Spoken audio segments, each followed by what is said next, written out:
Anak-anak sedang menurunkan barang dari dalam truk. Salah satu anak menjatuhkan kotak barang dan melihat isinya yang ternyata kentang. Dengan segera anak nomor 11 membantu anak tersebut, saat melihat Choi Sun Gil yang datang. Sang supir truk kembali setelah mendapatkan uangnya dan melihat anak nomor 13 masih berdiri di sana. Supir truk mengambil pai coklat, memberikannya kepada Yun Jae yang masih berada di sana kemudian menanyakan namanya. Anak nomor 13 jawab Yun Jae, episode 7, anak-anak yang dipanggil dengan angka. Di gudang, Eunki, Sung Joon dan Sung Hoon sedang mendengarkan percakapan Choi Sun Gil dengan seseorang. Apa ada juri yang punya bekas luka bakar di punggung tangannya, tanya Sung Hoon. Eunki mengingatnya kemudian berkata manajer An Taeho punya bekas luka bakar di punggung tangannya. Sung Hoon menahan Sung Joon yang akan menangkap An Taeho, memberitahu kalau ia akan mencari bukti lain dan menyuruh Eunki mengawasi Sung Joon kemudian pergi dari sana. Eunki menyusul Sung Hoon, menanyakan akan kemana. Sung Hoon memberitahu kalau ia akan pergi ke rumah An Taeho kemudian berkata jangan terlalu mudah percaya pada siapapun, entah itu Sung Joon atau aku, di kantor polisi. Chang Wook memojokkan Suk-go di dinding dan menanyakan keberadaan Sung Joon kemudian menyuruh memberikan ponsel. Suk-go menolak memberikannya kemudian menanyakan laporan dari tim forensik tentang kuku jari Yom Hyejin bukan DNA detektif Ryu. Chang Wook menyangkal tidak menyembunyikannya. Karena tidak fokus, Eunki menutup laptopnya dan membaringkan kepalanya di meja. Sung Joon bangun, menyelimuti Eunki kemudian pergi. Setelah sampai, Sung Hoon turun dari mobil dan memasuki salah satu bangunan yang pintunya tidak terkunci. Di dalam Sung Hoon melihat foto yang tertempel di dinding. Di luar Pak Go dan anak buahnya datang dan memasuki rumah An Taeho kemudian memukul Sung Hoon dan membawanya keluar. Sung Joon datang dengan menaiki motor dan menyerang anak buah Pak Go. Dengan menaiki motor, Sung Joon membawa Sung Hoon pergi dari sana dan menghentikan motornya di tepi sungai kemudian menyuruh Sung Hoon menunggu dan akan mengambil obat. Pak Go memberitahu Baek Moon Kang kalau Sung Joon membawa pergi An Taeho. Choi Sun Gil benar, Jung Yun Jae dan An Taeho bekerja sama, ucap Baek Moon Kang. Sung Joon kembali ke sungai dan tidak melihat Sung Hoon di sana. Di sisi lain, Sung Hoon sedang mengobati lukanya sendiri. Di lengan Sung Hoon terdapat bekas luka goresan. Keesokan paginya, Eunki berada di rumah sakit menemui Yuna. Yang Guk memanggil Chang Wook yang datang dan memberikan dokumen seraya berkata detektif Kim menyerahkan sampel DNA Pak Choi ke BFN jadi hasilnya tidak bisa disangkal kemudian menyuruh menjelaskan kenapa menyembunyikan hasil tes DNA. Chang Wook menolak menjawab. An Taeho pergi ke kantor polisi memberitahu Yang Guk dan yang lain kalau ia membunuh Choi Sun Gil. Di gudang, Sung Joon menuliskan asalan Choi Sun Gil dibunuh pada papan tulis. Mereka tidak mengincar Sung Hoon tapi mereka mengincar An Taeho, ucap Sung Joon kemudian kembali memutar rekaman suara dan menjatuhkan ponselnya saat telinganya berdengung, membuatnya mengingat nomor. Di ruang interogasi Chang Wook menanyakan kepada An Taeho alasan membunuh Choi Sun Gil tapi An Taeho tidak mau memberikan alasannya, memberitahu kalau Choi Sun Gil masih hidup. Choi Sun Gil tidak boleh hidup, ucap An Taeho dengan berteriak. Setelah kembali ke gudang, Eunki segera menghampiri Sung Joon yang berbaring di lantai dan menyarakannya kemudian membantunya bangun. Sung Joon mengambil ponsel yang masih memutar rekaman suara dan berkata ada orang lain yang masuk. Sung Hoon pergi ke rumah sakit, memasuki ruangan Choi Sun Gil yang sudah sadar. Bukan hanya manajer An, ada orang lain yang masuk. Setelah manajer An memukulmu dengan botol alkohol, orang lain datang ke rumahmu dan memukul kepalamu lagi dengan botol kaca, ucap Sung Hoon kemudian bertanya siapa orang itu. Choi Sun Gil membisikkan sesuatu kepada Sung Hoon.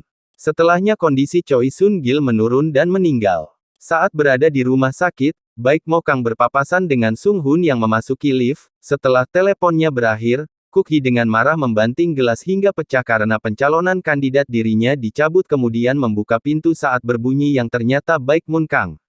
Baek Moon Kang menanyakan keberadaan Sung Joon. Kuk Hee mengabaikannya dan menyuruh Baek Moon Kang pergi. Apa kamu takut merusak reputasimu setelah menunjukkan sifat aslimu, tanya Baek Moon Kang kemudian berkata orang lain mungkin bisa tertipu olehmu tapi aku tidak, jadi beritahu Sung Joon atau tidak dia akan terluka. Petugas medis menjelaskan kepada Sung Joon mengenai hasil autopsi Choi Sun Gil, memberitahu kalau Choi Sun Gil tidak dipukul 2 kali dalam satu serangan tapi ada jeda di antara kedua serangan. Ini berarti orang ketiga membunuh Pak Choi, ucap Sung Jon saat sedang menuliskan kasusnya. Nomor 13 ucap Sung Hun, memberi tahu kalau ia menemui Choi Sun Gil. Dia bukan orang yang ku kenal, ini aneh, ucap Sung Jon. Benar, mereka memanggil orang dengan angka bukan nama, ucap Enki. Setelah membaca dokumen, Kinam menyuruh Yang Guk membebaskan An Taeho dan menangkap Sung Jon. Dan sekarang An Taeho sedang berjalan, di belakangnya ada kedua orang yang mengikutinya dan membawa An Taeho memasuki mobil, pergi dari sana. Ternyata orang tersebut Pak Go. Di ruangannya, Sung Hun sedang mengukir miniature patung, seraya mengingat ucapan Choi Sun Gil yang berkata nomor 13 Yun Jae. Di sisi lain, An Taeho sedang digantung dengan keadaan penuh darah karena dipukuli oleh anak buah Baek Mun Kang. Kamu masih tidak tahu, tanya Baek Mun Kang. Sejak pergi dari pusat kesejahteraan 20 tahun lalu, aku belum melihat Yun Jae, ucap An Taeho. Jika mengatakan keberadaan Yun Jae, kamu bisa hidup. Nomor 7 kamu anak yang baik, ucap Baek Mun Kang. Anjing gila, kamu mengatakan hal yang sama 20 tahun lalu, kamu bilang akan melepaskanku jika aku mengkhianati teman-temanku, meskipun tahu keberadaan Yun Jae, aku tidak akan memberitahu pria seperti kamu, ucap An Taeho. Baek Mun Kang menyuruh anak buahnya mengubur An Taeho kemudian pergi. Dan sekarang, Pak Go dan yang lain sedang menggali tanah dan mengubur An Taeho dalam keadaan masih hidup. Keesokan paginya, Pak Go kembali bersama dengan Baek Mun Kang ke tempat penguburan An Taeho, melihat lubangnya dalam keadaan terbuka. Saat sedang melakukan ritual di hutan, melihat anak nomor 13, Yun Jae, sedang dibawa petugas dan meliriknya. Setelah bermimpi tersebut, Kwon Kyung Ja tersadar. Mau kemana, tanya Sung Jon kepada Enki yang sudah rapi. Menghadiri pernikahan, Putri Pak Kang akan menikah hari ini dan dia mengundang semua juri, ucap Enki. Sung Jon mengambil kotak makan yang dibawa Enki seraya berkata, aku akan menemui manajer An, kurasa masa lalu kami berkaitan jadi aku mau menemuinya dan menanyakan apa yang dia tahu tentang aku.